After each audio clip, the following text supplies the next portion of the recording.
Kunja Bihari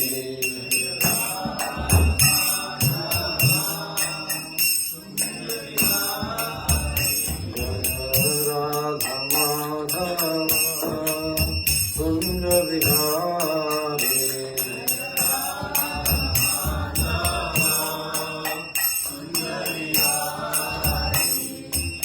Gopi Javallabha Girivaradhari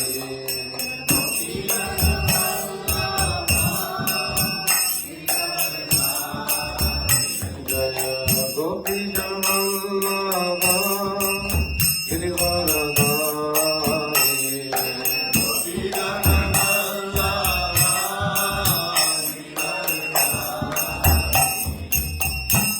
Yashodanandana Vrajadandana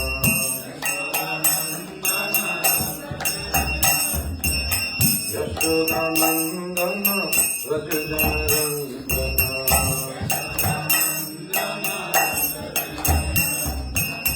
Yamuna Tiravana Chari Yamuna Tiravana Chari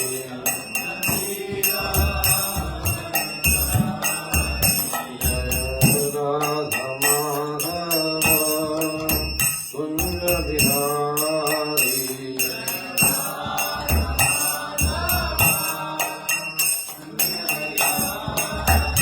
Jaya Radha Madhava Kunja Bihari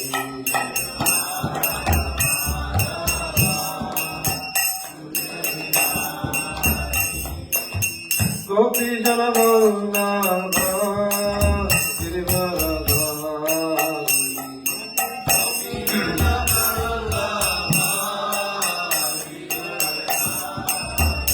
Jaya Gopi Jana Vallabha Girivaradhari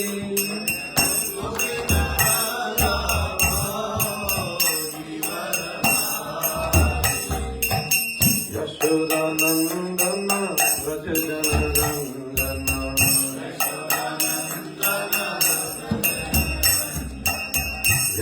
Yashodanandana Vrajadandana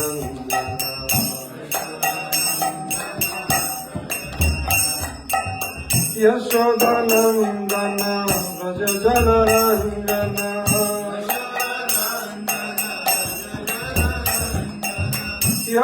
Yashodanandana Vrajadandana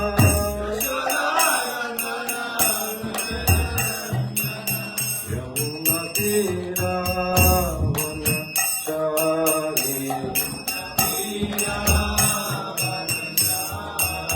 Yamuna Tiravana Chari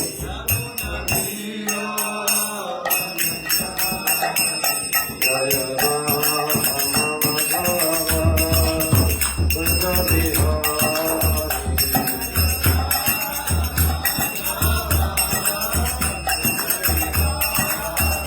Jaya Radha Madhava Kunja Bihari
Srīmad Bhāgavatam ki Jai Gaura Premanande. Om Namo Bhagavate Vasudevaya. Om Namo Bhagavate Vasudevaya. Om Namo Bhagavate Vasudevaya. So let us recite the Mangalacharan together. Om Ajnanatimirandhasya Jnananjanashalakaya Chakshurunmilitam Tasmai Shri Guruve Namaha.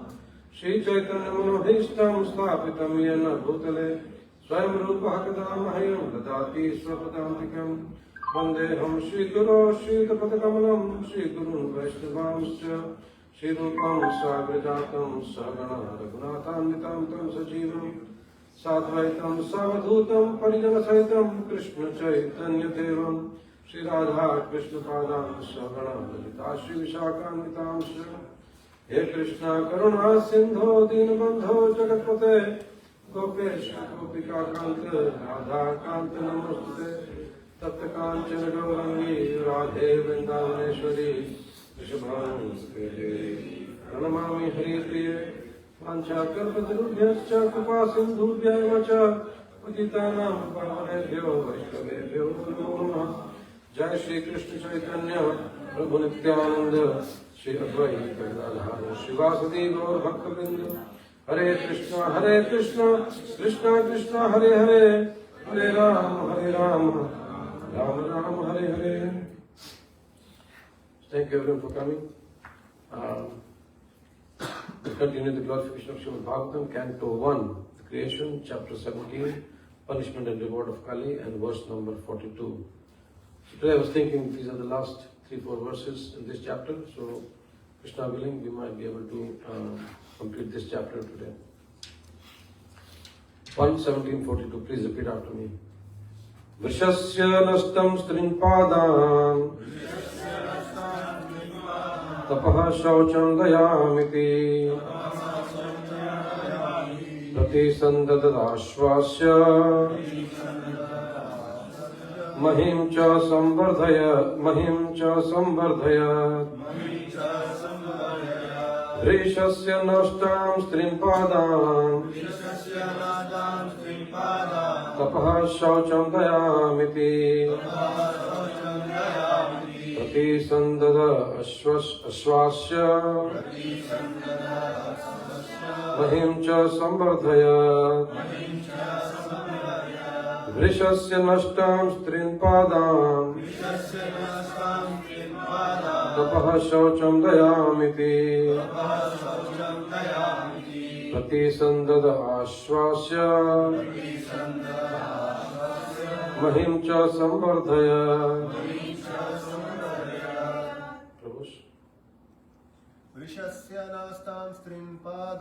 Vrishasya nastam strinpadam Tapaha shaucham dayamiti Prati sandada ashvasya Mahim cha sambardhaya.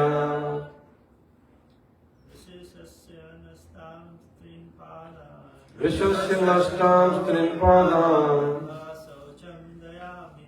tapaha shaucham dayamiti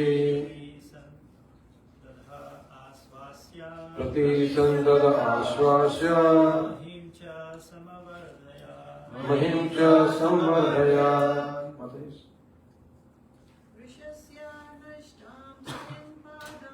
Vrishasya nastam strinpadam tapaha shaucham dayamiti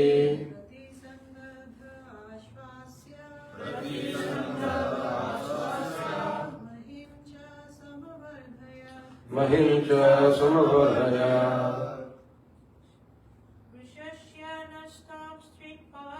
Vrishasya nastam strinpadam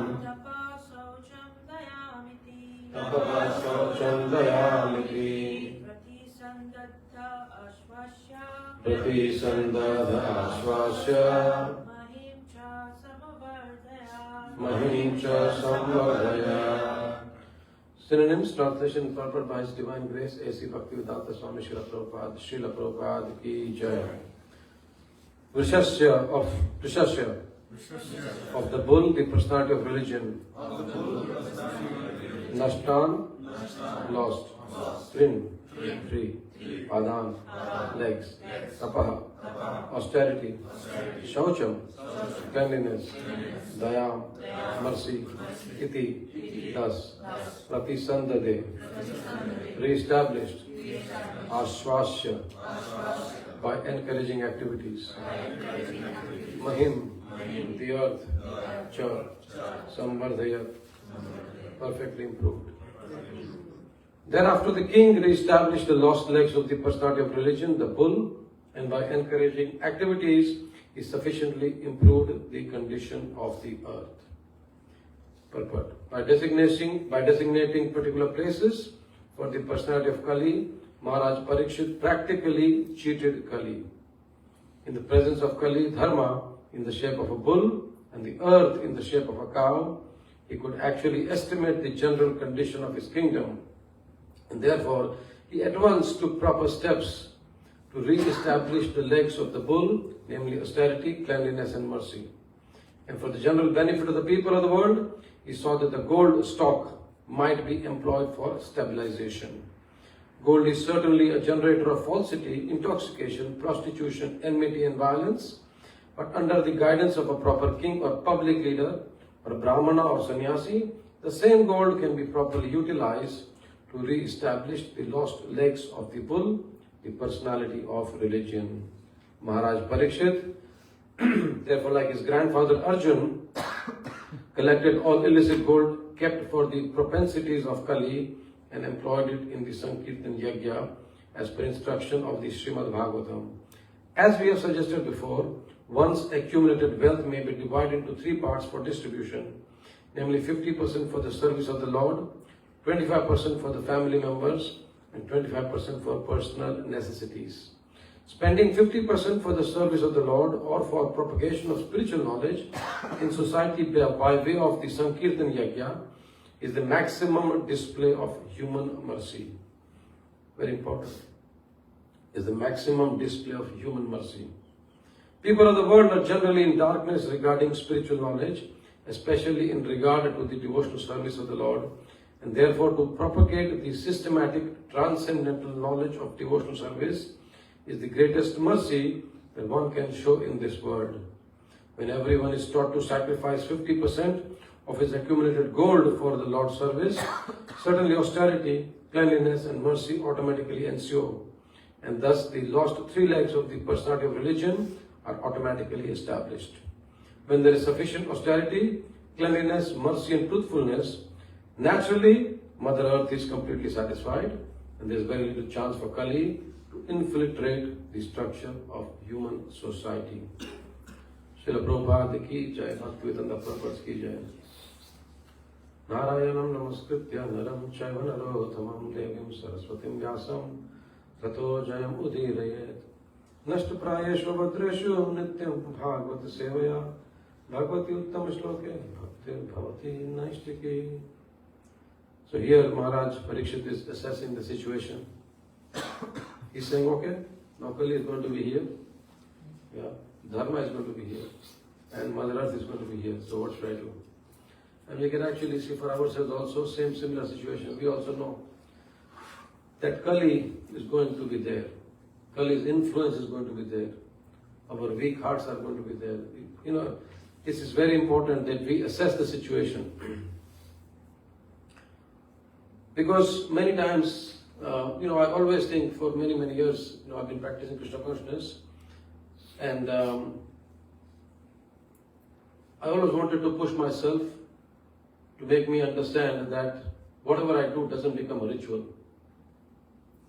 Very important that, coming to Saturday feast, okay, we can come and just, chit-chat around, have prasadam, chat, dance a little bit, and we'll go back. In the morning we do puja, same puja, same thing, it's like a clockwork. So, it's just, I don't want it to become a ritual. When we are driving to work, it should not be a ritual. Can we hear kirtan? Can we speak to some devotees? Can we hear some classes?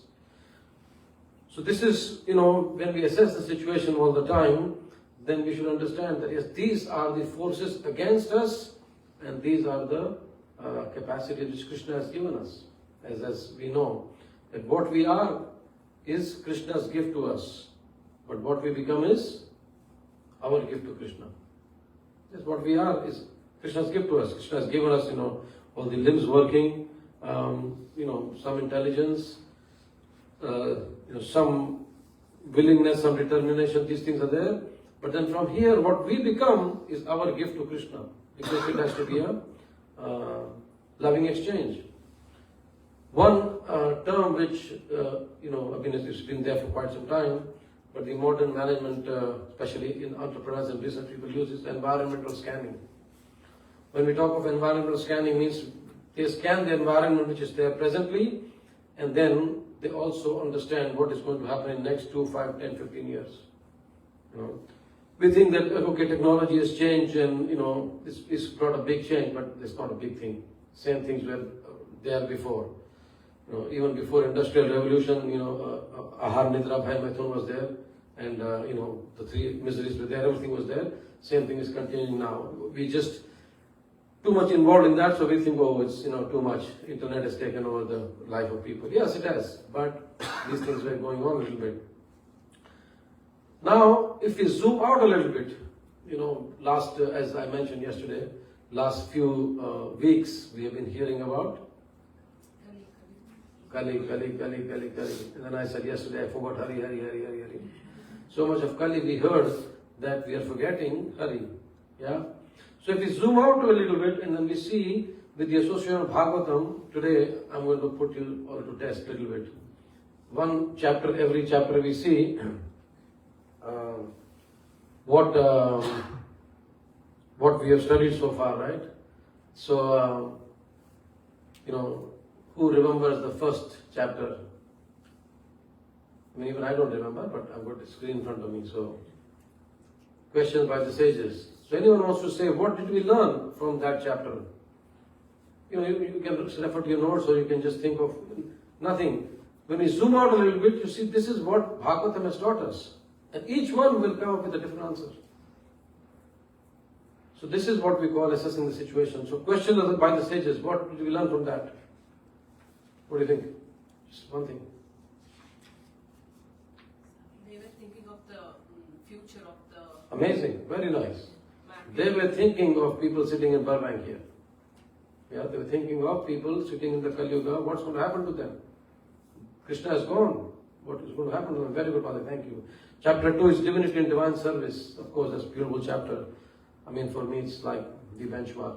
And as we know, in the scriptures, most of our scriptures, the climax comes first. It doesn't come wait till the end. So, Divinity and Divine Service, what did we learn from that chapter? The devotion should be a height. You cannot repeat, Mother. No, your chance is gone, thank you. You already passed. Our relationship with Krishna. Okay. Okay, yes. Our relationship with the Lord, yes. Very good. And Bhakti is the way to go ahead, yes. Krishna is the source of all incarnations. Of course, everyone will know from here. What verse? Ete cham skarapumsam Krishnastu Bhagavan Swayam. Yes, that there are many incarnations, but Krishna is the source of all incarnations. Yeah. So this way, when we zoom out, we meditate upon these things. Okay, Narada's instructions on Srimad Bhagavatam for Vyasdev. That's number 5, of course. I've skipped 4. So Narad comes, Vyasdev is morose, and then Narad gives him instructions. So what is instruction Narad Muni gives? You have not praised the Lord actually. Yes, you have not spoken about Lord, you have not glorified Lord. So I want you to all to come up with this verse on your phones or wherever you are. 1.5.14. 1.5.14. This is one of my favorite verses actually. And every time our mind gets diverted, we should remember this verse. Are you there? 1.5.14. So please repeat after me. Tato nitha kinchana yad vivakshataha prithak drishastat kritparupanamavihi nakarhi chitpa picha dushtita matir labhe tavata hatnorivaspadam. Is someone want to read the translation loudly, please? Whatever you desire to describe that is separate is in vision from the Lord simply reacts with different forms, names, and results to agitate the mind as the wind agitates a boat which has no resting place. Yes, so anything what we do which is separate in vision from Krishna. So our moment, our minute, our hour, our day, our week, our month, our year. If there's anything we do and it is separate in vision from Krishna, what happens? What does this verse say? Agitate the mind. Do we experience that agitation? No. Yes, no. Yes, no. Yes, no. Yeah. So this is what we have to understand, that we zoom out a little bit. Anything which is separate from Krishna, we do, that is going to agitate our mind. But most times we don't even realize that. If you ask someone, how are you? Very good. Very good. Yeah. So this is what it is. Prabhupada says here that he says pouring water on the root is the right process to water the tree, as much as feeding the stomach supplies energy to all parts of body. Therefore, Srila Vyasdev should not have compiled any Puranas other than the Bhagavad Purana. Because a slight deviation from that may create havoc for self-realization. Now just imagine this. A slight deviation from Krishna is going to create havoc from self-realization. And then Prabhupada says, if a slight deviation can create such havoc, then what to speak of deliberate expansion of the ideas separate from the absolute truth, personality of Godhead.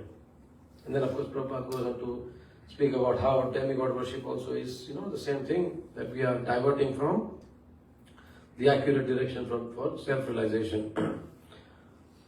So then we understand, okay, yes, we want to zoom out, we want to understand these. Does anyone remember anything from Bhishma Pitamaha's instructions? Or even his situation when he was leaving his body? Anything from that? Anyone who's not spoken? At the end he focused on Krishna. Yes. Focus what? On Krishna. Focus what? His mind. He's thinking, feeling and willing. Yeah. Then he's, Rati, Mati and Gati, we see that. That is, he says, Krishna, please have my Rati on you, please have my Mati on you. And that means that my Gati will be you only. What does Kunti Maharani say? Prayers of Kunti Maharani, yes? Give me more problems. Give me more calamities. Vipada santu tat sadvat tatra tata jagadguru bhakta darshanat apunar bhava darshanam. Yes, Kunti Maharani is grateful to Krishna also. Vishan mahagne purushada darshanat asat sabhaya vanvasa krichita mridhe mridhe nek maharathasthato droniya shvitastatva harekrishnatempleburbank. Yes, because Krishna, you protected us. We could tolerate all these issues, all these problems. Just imagine. So when we zoom out and understand this is, Kali is, we see so many issues, we've heard so many problems coming through, Kali and all that. And now at the end at the end, Sudha Goswami, Sukadeva Goswami and Parikshit Maharaj, they are basically targeting the women because gold. Yes, gold has not to be hoarded. So this is what the issue is, that no, gold is also a source of, gold means wealth. Of course we understand gold is wealth. So when Prabhupada says here, the gold is standardized. So, and Prabhupada says here in the purport that, Parikshit Maharaj used gold for what?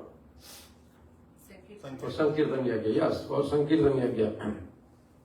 So we are faced with a situation, yes, we are in Kali Yuga. We have got, all the difficult situation, both internal and external. Mind is not controlled, externally there's problems, right? And then we've discussed this before. Keshav Maharaj gives us 3 solutions. First is adjust our expectation. Second is adjust our situation. And third is aspire for connection.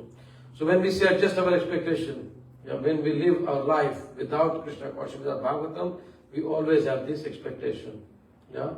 And our philosophy is, the more you expect, the more frustrated you become. When there is expectation, there is frustration. When there is no expectation, there is no frustration.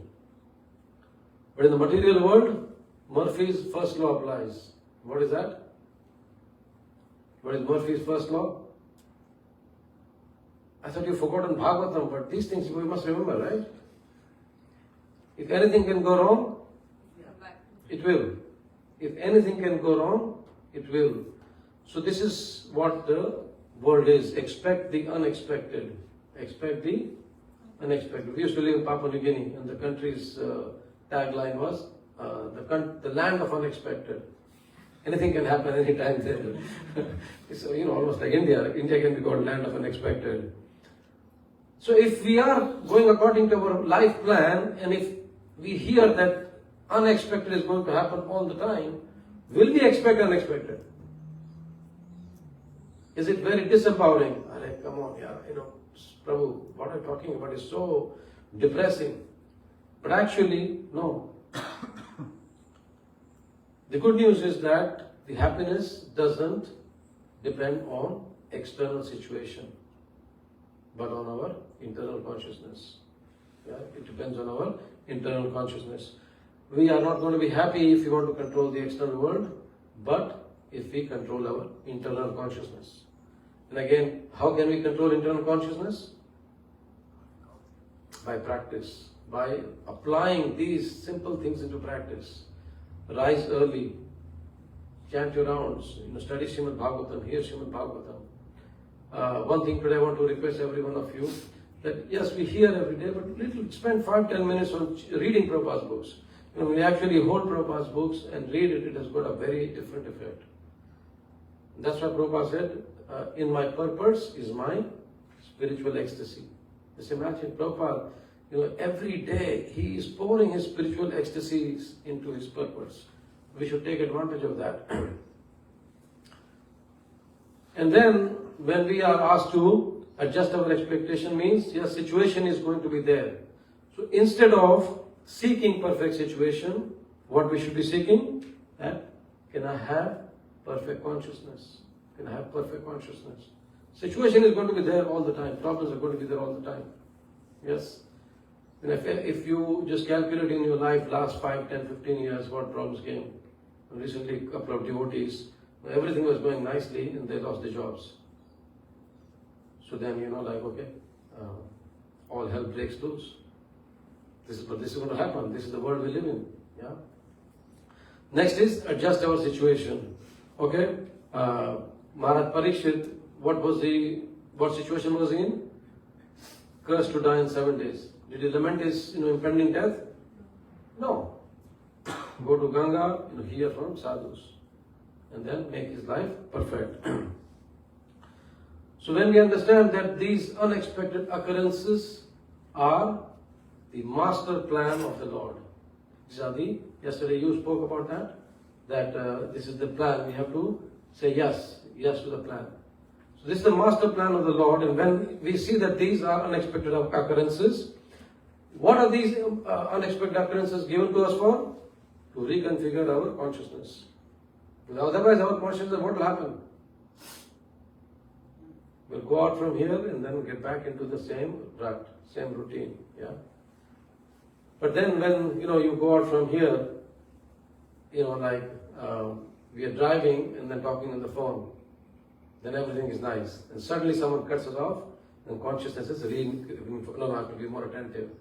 Yeah, we have to be. This is what happens. When unexpected situations come, we should understand. No, this is the master plan of Krishna. Say yes to Krishna's plan, and then reconfigure our consciousness. Because we understand that any situation which is difficult, any situation which is unexpected, actually, if we go deeper, it results in incredible growth for us. We won't grow when the good times are there. Yesterday we were speaking to someone, the Dr. Neil. We were saying that this is what happens. That if times are nice, we won't remember Krishna. Times are nice, we won't even, strive more. Everything is nice. Come here, chant harekrishna, like that. No. But there are millions of souls outside. We have to go out and give Krishna to them. We have to push ourselves. So then, adjust your situation, and then last one is aspire for connection. Right? So, what did Parikshit Maharaj do? When he knew that he was going to die in 7 days, he went, bid farewell to the family, gave the kingdom to his son, and renounced all the regal, stuff, whatever he had, and he focused his mind on Krishna. Of course, we know life for us also is a roller coaster ride. It just goes up and down and up and down and up and down. If everything is going okay, sometimes the health challenges are there. Yes? How many of us actually are facing health challenges, smaller or bigger here? So you are excluded. Yes? How many? See, how come? All of us are facing these health challenges. Yes, when these health challenges come, we think we should be like Parikshit Maharaj. Life is a roller coaster ride. So in that, we should have some connection, aspire for connection. When the boat is going, when the ship is being, controlled, the wheel, what is the wheel called with which the captain controls the ship? And interestingly, in the first canto, the word for the captain is called, does anyone remember? What is the words? By providence I met your good self, and you're the captain of my ship. Idam tu na vitrapyama.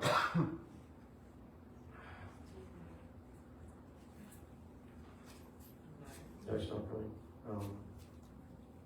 Anyway, don't look for it. The word used for captain is Karanadhar. Karanadhar. Karanadhar means the captain. And Karanadhar we saw literally means someone holding our ears. So the wheel is called the helm. Helm or helm.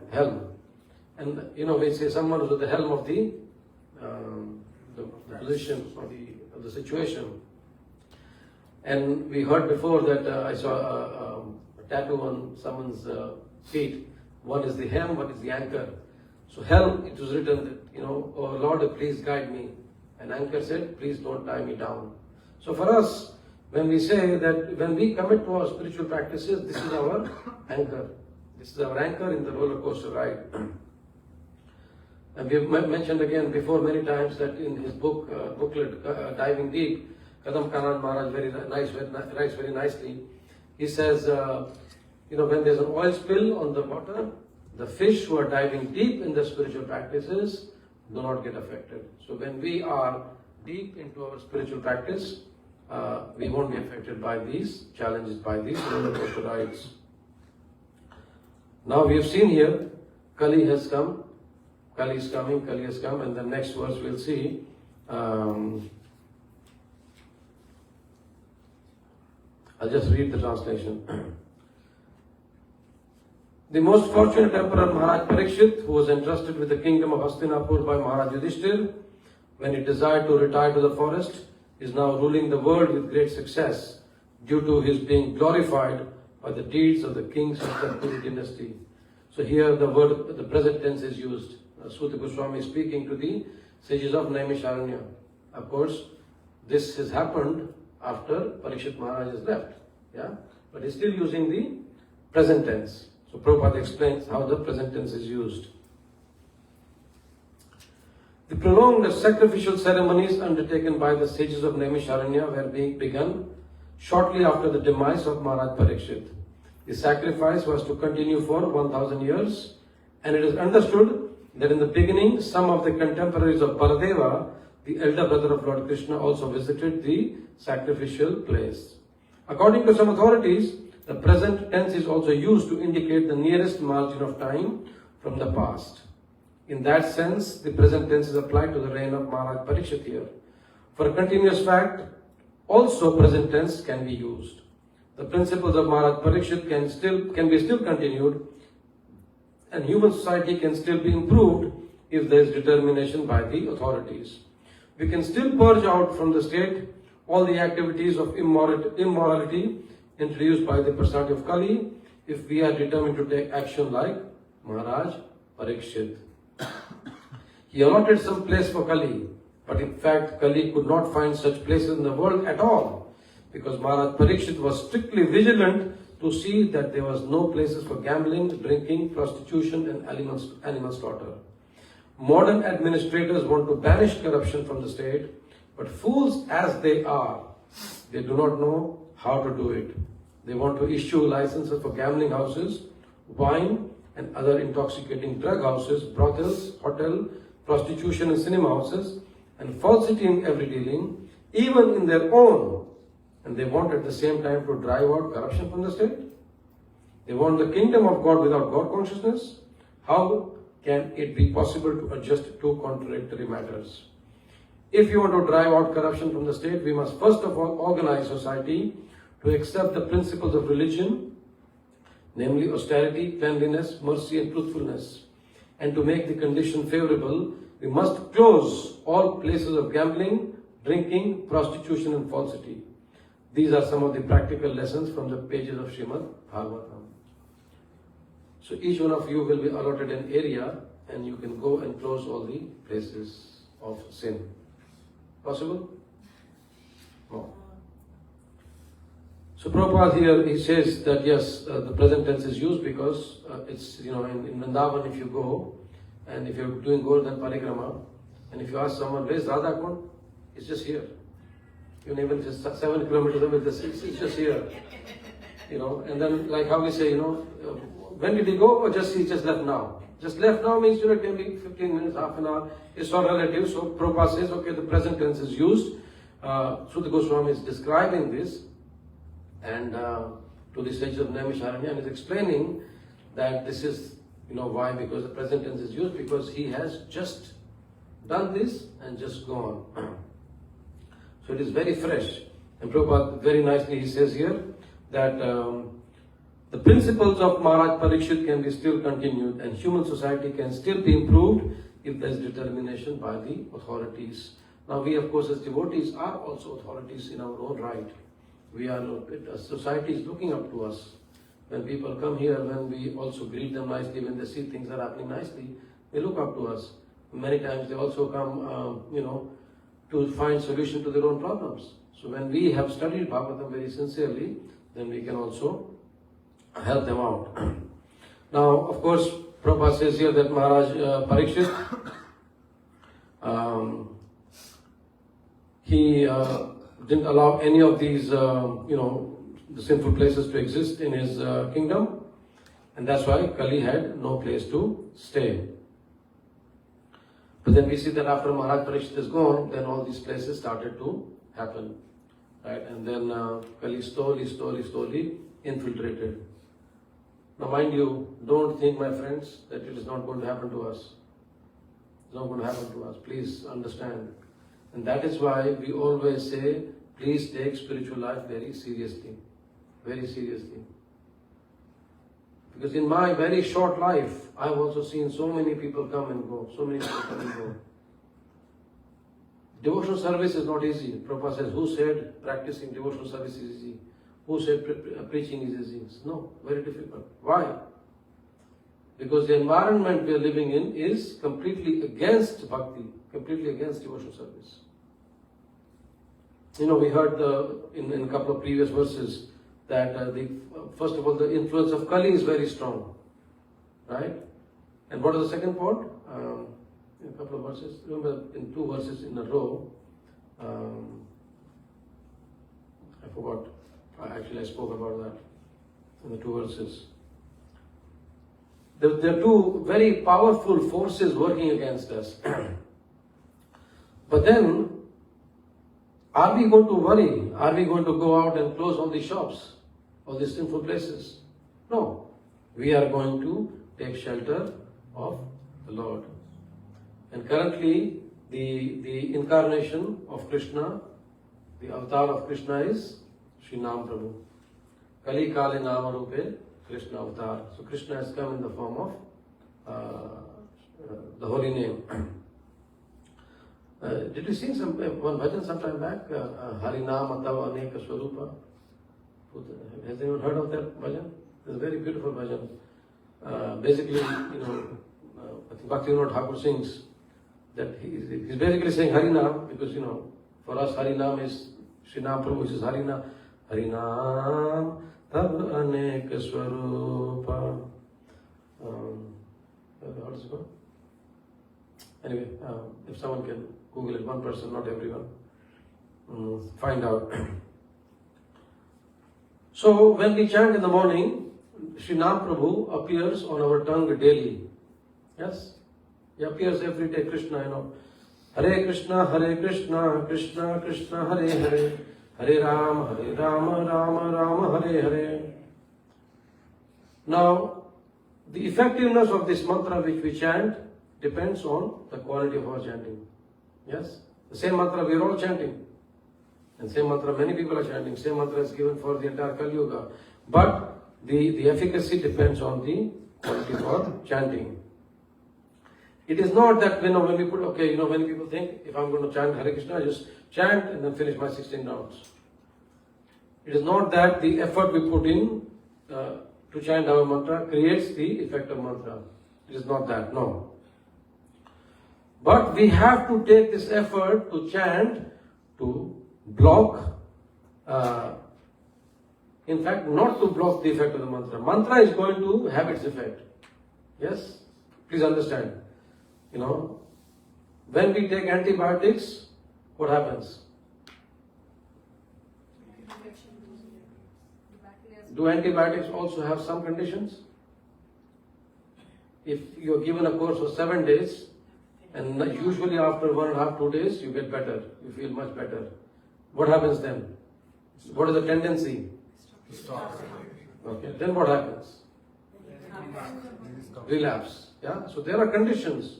When you take medication also, there are conditions that you must take rest. The diet must be proper. You must drink enough warm water, whatever is the condition. Yeah. So same way, the mantra will have its effect. And when we chant, all we are doing is putting an effort not to block the effect of that mantra. Now, I'm going to be a bit technical from here on, so please pay attention. But this is very, very important because this is our daily practice.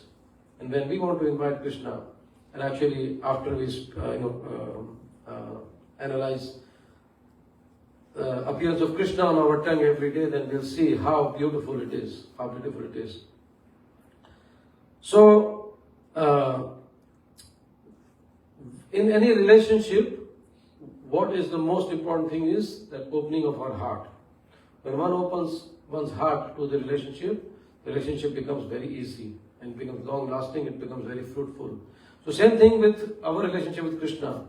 When we open our heart to chanting, when we open our heart to the holy name, Krishna comes, Krishna reveals himself. And of course that's totally up to Krishna. Some days, there's like nothing.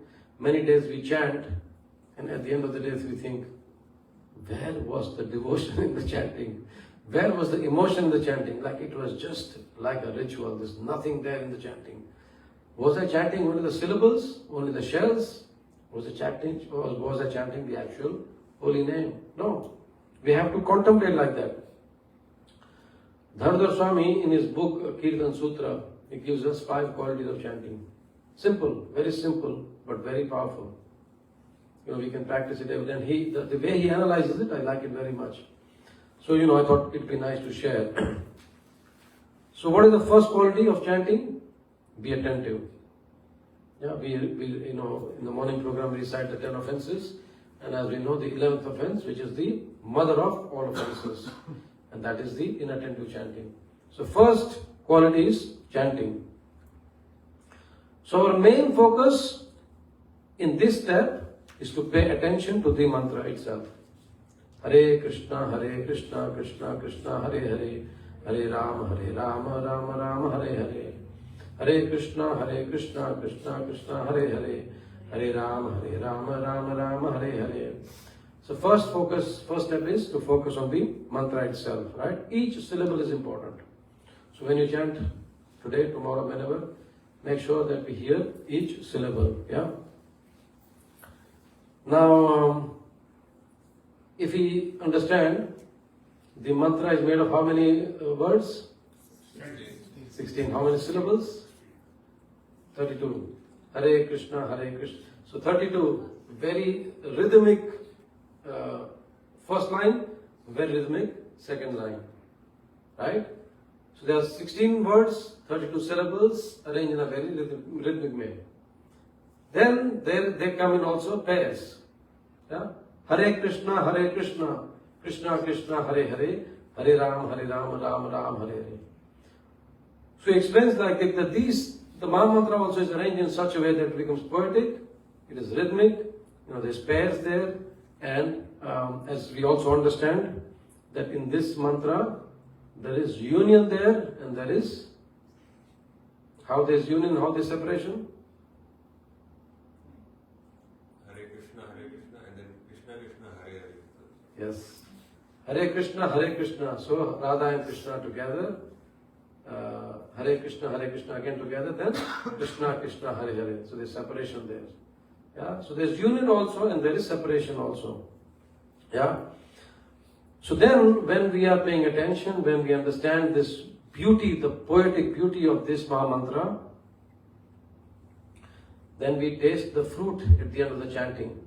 Maybe the fruit is at the budding stage, but there's some taste there. So this is being attentive. After being attentive, this next quality is being introspective. When we speak of introspection, what we should do is avoid any external thoughts, any extraneous thoughts, and we should focus on the thoughts of chanting the mantra. Now, we have to now put in some effort here. Yes, we have put in effort in hearing, then you have to put some effort in being introspective. So rather than thinking of all the thoughts which are external, we should be sensitive to thoughts which are directly related to the mantra. So just hear. And then if there are any thoughts coming, if there are external thoughts, just let them pass by. If there are any thoughts relating to mantra, like Krishna's pastimes, Krishna's qualities, Krishna's form, then you can just little focus, but come back to the hearing. So then we are being introspective. Most important thing here to be introspective is hear. How much attempt we are putting in hearing the Maha Mantra. One test we can have for ourselves is that the introspection, our depth in introspection is directly proportionate to our external awareness. So when we are aware of external stuff, give me an example of what we are aware of when we are chanting. Somebody talking, okay, there's one. When we are alone in the house, then what happens?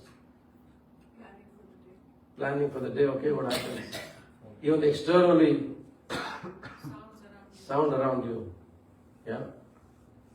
Normally what I do is, like I'm a paranoid guy, so when I'm chanting, I want to make sure that all the lights are switched off. So no electricity is spent, and it's dark so that I can chant nicely and I cannot see anything else. So I will go, but I want to make sure that all the lights are off. I shouldn't be even worried about that, but I just want to make sure. Anyone else? Any external awareness? Any pain in the body? We all just had health challenges. So when we are aware, that, oh, this is hurting, that is hurting, I can't focus my mind because my mind is going on that pain, that hurt. Even that's external awareness. Of course, it is not easy. It's not easy. But still, when we are aware of external things around us, then we are not aware that much, not that much introspection is happening in our chanting. But when we are focused, this is a test. I'm not saying, we are going to be experts tomorrow, but it's a test we have to slowly, pass one by one. That yes, let me focus more and more and more, and let these external problems, external situations not bother me. Yes? Any questions so far? Is it okay to too technical or? Yeah, okay. The third one is be sincere.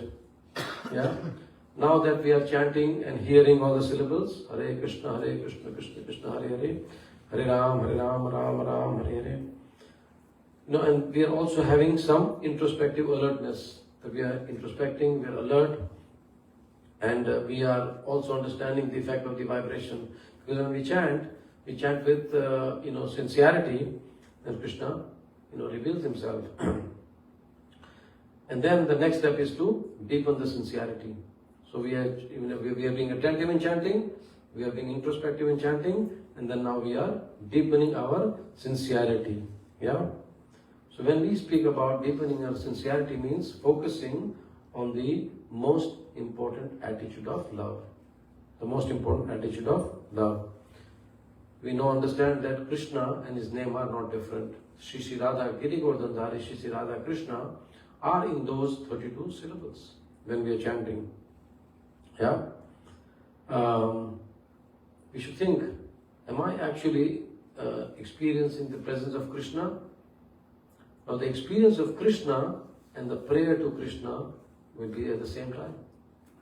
Because when we are sincere, when you're chanting sincerely, last night, Kushi was chanting so beautifully actually. When you hear her chanting, it was like she's making an appeal to Krishna. It was like the chanting was like that. She's making an appeal to Krishna. So are we sincere in making an appeal to Krishna? Krishna, please accept me. Oh Srimati Radharani, please accept me. Please engage me in your service. So then sincerity is there. Sincerity is very evident. We are sincere, we are attentive, we are introspective. Now the quality is getting better. We are experiencing Krishna and we are also praying to Krishna. As Bhakti Siddhanta Saraswati Thakur says, are we chanting with our lips? Are we chanting with our throat? Or are we chanting with our hearts? Then the relationship is deepening. Yeah. Now, we are not sincere as yet. We are not sincere as yet. And Dhamsa Swami makes a very beautiful statement. He says, by listening for sincerity, because we are hearing, right? We are being very attentive, we are being very careful. We are not yet very sincere. But he says, by listening for sincerity, we automatically try to produce more of it. So sincerity is produced. Now this is a wonderful process to experience. Very, very wonderful process. When we are attentive, when we are introspective, and when we are trying to be sincere, when we are trying... Sometimes we just pray, I am not sincere at all. There's no emotion coming, there's no devotion coming. When that happens, more sincerity is produced. Yes? And gradually, he says, our recitation of the mantra produces the sound of heartfelt desire to please and love Krishna. This is going to happen when we are sincere. So it's going to produce a desire, a heartfelt desire. And that sound of Hare Krishna Mahamantra is actually our heartfelt desire to serve and worship Shri Radha Krishna. That's the third step. The fourth step is to be sweet. So what is the first one? Attentive. Second one? Introspective. Third one? Sincere. And the fourth one is sweetness. Because without sweetness, nothing is there. If in prasadam you don't have sweetness, no good. If in relationship you don't have sweetness, no good. In life you don't have sweetness, no good. In chanting, no sweetness, no good. So then when we are sincere, what happens is, that leads us to the desire and the want to serve and please the object of the mantra. And who is the object of mantra? Shri Radha Krishna. So we now want to, now the question of our pleasure is not important. The question of the pleasure of Sri Sri Radha Krishna is important. So this is what is going to bring the sweetness. So when we are chanting like this, that I want to serve and please my Lord, and when making an effort, the sound of the mantra, the same mantra we've been chanting, now that when we are reciting, it becomes more pleasing, more beautiful, more loving and more sweet. So this is what happens. Now, like Vrasdeepika mentioned the disclaimer or the caveat yesterday, I'm going to do the same thing here. It's not that I'm practicing these things. I'm just giving you I'm giving myself the formula for fighting against the age of Kali. Because we have to go deeper. What is Kali doing? He is using all the weapons with what he has very subtly. Of course, grossly we are not worried, as yesterday Mataji mentioned, that grossly we won't take meat, won't drink and won't do these things and that. But these, when we go deeper into our service of Krishna, service to the holy name, then the subtle sinful activities also are getting reduced. So then the mantra becomes very loving, very beautiful and very sweet, right? And here the focus is shifting from my experience of the chanting to Krishna's experience of my chanting. How would Krishna think of my chanting? Does it make sense?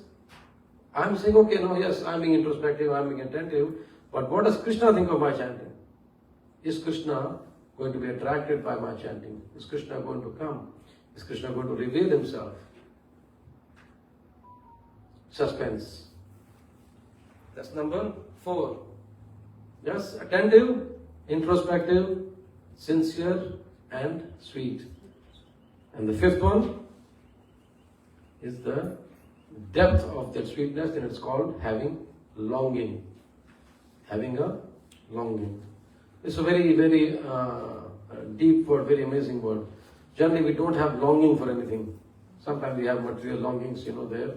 But generally, we don't have longing for anything. Longing means intense desire. Right? So now when we are chanting, at the end of the chanting, what do we want? That Krishna to be present when we are chanting. But is Krishna present in a tangible manner? Is Krishna like in front of us when we're chanting? No. So in this step, in the step of longing, what is required is, the goal for this step is for us to allow our hearts to be filled with that bittersweet sadness. Why bittersweet? Why is it bitter? Because Krishna is not tangibly present in front of me. Like Gopi, when Draupadi was chanting, Krishna came. He gave the saris.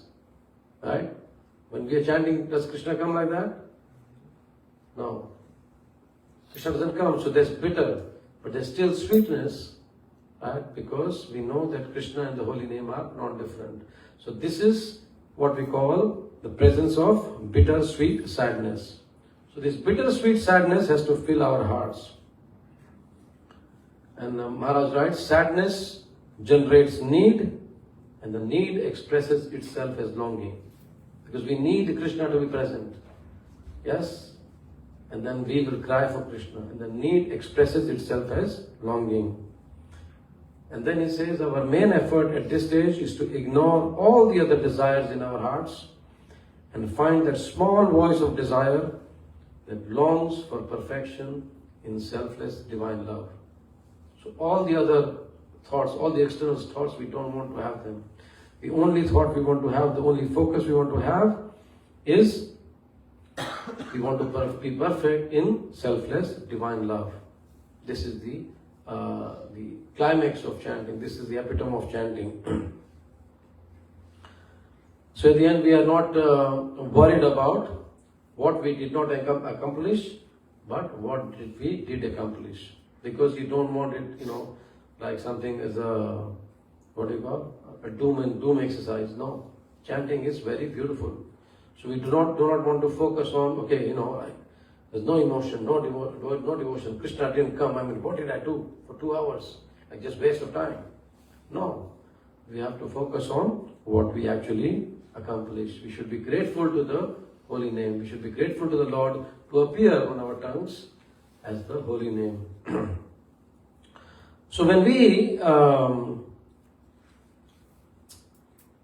chant like this, when we protect ourselves like this, by the spiritual practice of chanting, of hearing, even when we spoke about Bhāgavatam in the beginning, we should think, okay, what does Bhishma say? What does Queen Kunti say? What did Narad Muni say? So when we meditate on Srimad Bhāgavatam, when we meditate on our chanting nicely, we can easily save ourselves from Kali. And then not only that, we have to take this message outside also. Ramana Prabhu always says that, yes, this is nice, but that is not enough. We have to go out and give this holy name to everyone. And as Prabhupada says, that we cannot drive out corruption by way of closing all these shops and all that, but we have got these practical lessons from the page of Srimad Bhāgavatam. I will read the last verse of this chapter. Before that, if anyone has any questions on Kali, on Hari, on practical chanting, on how to live in the society where Kali Yuga is prevalent or anything, we can discuss those things before we go on to the next and the last verse of this chapter. So, how you mentioned in mantra there is a separation and union. Can you just explain that a little more? So Hare is Srimati Radharani, Krishna is Krishna. So when we say Hare Krishna, they're together. Then Hare Krishna, they're together. But Krishna, Hare, they're separate. And then Hare Ram, Ram, Ram, Hare. Yeah. There's union in that and separation in that. Okay, any other question? Yes, bro? Just two things come to mind. As Dikesha Maharaj is saying that this world is perfectly imperfect. Perfectly imperfect, yes. It's a heavy statement. Yes. We contemplate on it. Yes. And secondly, Chaitanya Charan Prabhu says, when you're talking about longing, he said instead of infinite longings, we should have longings for the infinite. Yes. Instead of having infinite longings for material stuff, we should have longing for the infinite Supreme Lord. Lord is infinite. So yes. This is a fridge magnet statement. Yeah. And just one thought, Prabhuji, the effects of Kali, right? We see it's like going, right? It's getting more and more. We have social media, all that, right? If you look at 10 years back and now and then going forward, it's just getting more and more. You open TV, you look at news everywhere. It's like, Yeah. That's why environmental scanning is very important. If you actually understand, we are at an age, except a couple of us here, that after some time the body is not going to function, it's going to give us more and more difficulty. And when we really want to be serious in our spiritual life, we need to focus on these things. How can we go deeper into our relationship with the Lord? Association of devotees is important, but association of what type? It's very important, but we have to have this vision, this thinking, what more can I do, what more can I do? Maybe not externally, maybe internally, in whatever way. But right understanding, correct understanding has to be there. Even within the devotees, there are so many, even if when we read so much, when we hear so much, we still have our own conditioning, Many times, devotees come when they do services, but they'll do services according to their own, propensities. That's nice in the beginning. But at the end, you have to do what is required, not what you like to do. As we see here in chanting also. It is not what my experience, but what Krishna thinks of my experience of chanting. But what Krishna's experience of my chanting is. So what Krishna wants us to do, that is, we have to think. And that can only happen when we are associating with devotees and when we are moving forward. I can take the liberty of saying something here, even if it's recorded now, that someone was telling me that one Mataji, I think Rukmavati Mataji was there in Melbourne, and she said that, they had the 50th anniversary last weekend, and they said all they were discussing was Burbank Temple. So we can say that yes, something we are doing is right here. But we have to continue this. We cannot just sit on our laurels. We have to do something, right and big, at the same time being compassionate with everyone. The trick is that even when we grow, we always mention, even when we grow, the personal touch always has to be there. Yes, Prabhuji? Prabhu, my reflection this morning when I was coming here, I just thought about what ISKCON really stands for. Because I had someone say something yesterday, it was Ekadasi, and I'm very proud that I was very, it's Krishna's mercy that I was very tolerant and acceptant yesterday, and especially reflecting that it was Ekadasi day.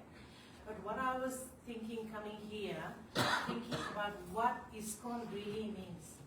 And when we think about ISKCON, International Society for Krishna Consciousness, what my reflection is, what it really means is where we all the devotees gathering to think about Krishna, Radha Krishna, and Burbank temple is the same as any other temple, whether it's in Dara, whether it's in Burbank, or wherever it is, where the gathering is for Krishna and for Sankirtan and all that.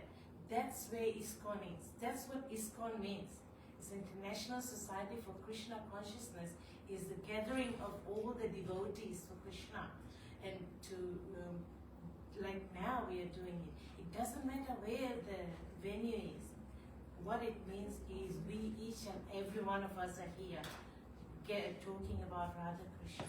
Yes. I think that's that's my reflection. It's coming from yesterday, someone saying something, and I kept that, and this morning when I reflected on it, this is what came to me, because I was thinking of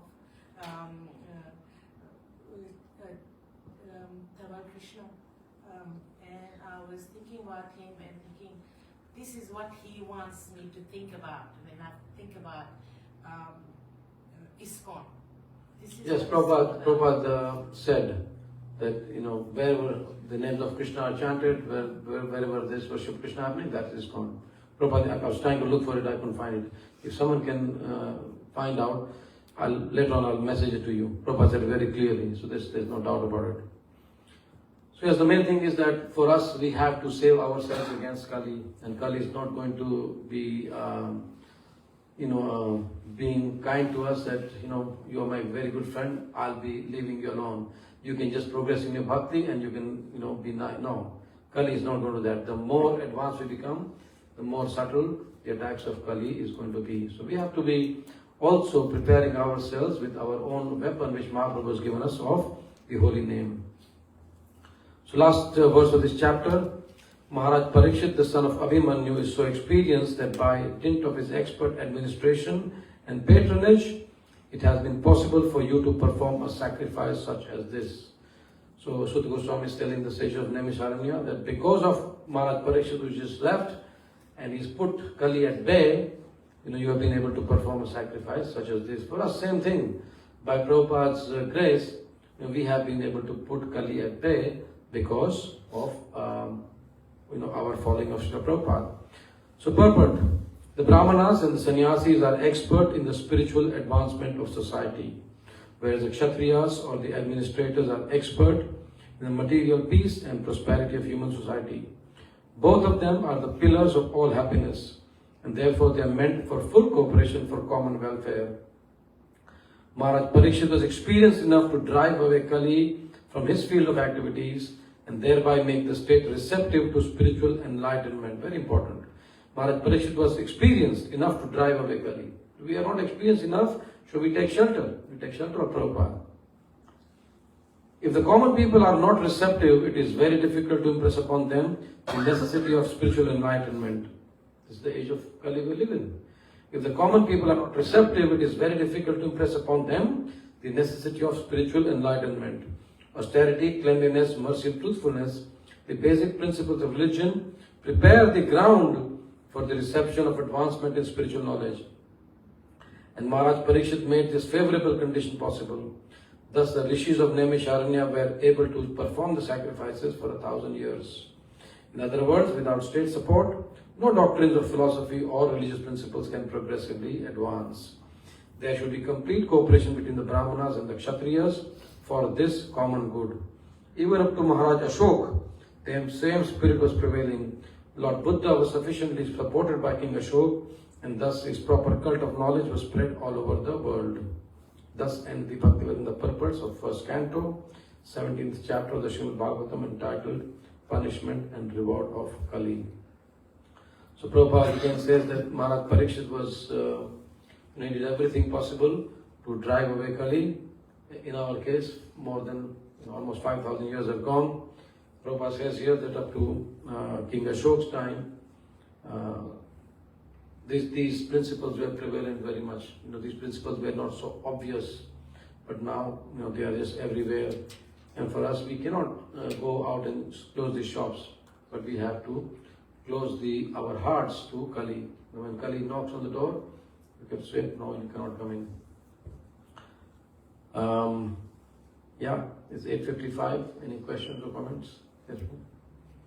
As Prabhupada mentions, and you correctly said that Maharaj Parikshit, because he was a Raja Rishi, he had the power to completely eradicate Kali, not even allow him to come.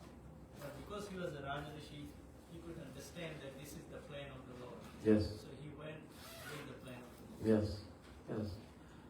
So yes, he went with the plan of the Lord, and then he allowed him. He would have killed him. He could have easily killed him. Right? But he said, okay, allow, and then he knew that the time for Kali has come. This is the Sandhya. The Dwapar Yuga is going to finish and the Kali Yuga is going to start. So I have to be a part of the plan of the Lord. You heard the story of being a part of the plan of the Lord. The sadhu going in the boat. Yeah. So there's one sadhu who was going on a boat. I'll end here. The sadhu was going on a boat, and there were quite a lot of passengers on the boat, and the boat was going nicely, and like the unexpected, a big storm came in, and everyone is panicking. The captain is shouting this and that and all that, and then the sadhu, what is doing that, there's holes in the ship and the water is coming in, and stuff like that. The sadhu is taking his lota and putting the water from river into the boat. You heard this story, right? Yeah. So same way we have to become a part of the plan of the Lord, and for this intelligence is required. As we say, environmental scanning is required, assessing the situation is required, and for this association of devotees is required. We just cannot fight this battle on our own. Srila Prabhupada ki, Grantaraj Srimad Bhāgavatam ki jai. Hare Krishna, Krishna Krishna, Hare Hare. Hare Ram, Ram Ram, Hare Hare. Harekrishna, Gaurav Prem sent this reference for that letter. So Yes. to Hamsaduta, Los Angeles, December 3, 1969. And it says, wherever Krishna is being worshipped, wherever Krishna's name is being chanted, that is a branch of our ISKCON. It is not that the temple must be a registered building number. Wherever Krishna is worshipped, that is ISKCON. Thank you. This is coming from none other than Srila Prabhupada. Can you share that in the group? Please don't misuse it.